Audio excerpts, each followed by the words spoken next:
अब आते हैं पिगमेंट्स ऑफ आई पे, ठीक है जी। अब आपने इनको स्टेप बाय स्टेप बहुत अच्छे तरीके से अंडरस्टैंड करना है because they are very important. The rods of the eye contain a pigment which is called rhodopsin. Rods के अंदर एक पिगमेंट होता है, इसको हम क्या कहते हैं, रिडोप्सिन। रिडोप्सिन जो होता है जब हमने डिम लाइट में देखना होता है तो क्या होता है, रिडोप्सिन ब्रेक डाउन करता है और क्या बनता है, नर्व इम्पल्स बनती है, ठीक है।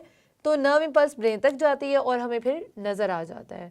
लेकिन in the absence of light, जब डिम लाइट भी नहीं होती है, क्योंकि रिडोप्सिन वो जो होते हैं वो फंक्शनल होते हैं डिम लाइट में, जब ब्राइट लाइट होती है तो कॉन्स फंक्शनल होते हैं, ठीक है। But in the absence of light, अगर लाइट बिल्कुल ना हो तो क्या होता है, ये जो ब्रेक डाउन प्रोडक्ट्स होती है ना वो अगेन रिडोप्सिन बना देती है, वो ज्वाइन करती है और मिलके क्या बना देती है, रिडोप्सिन।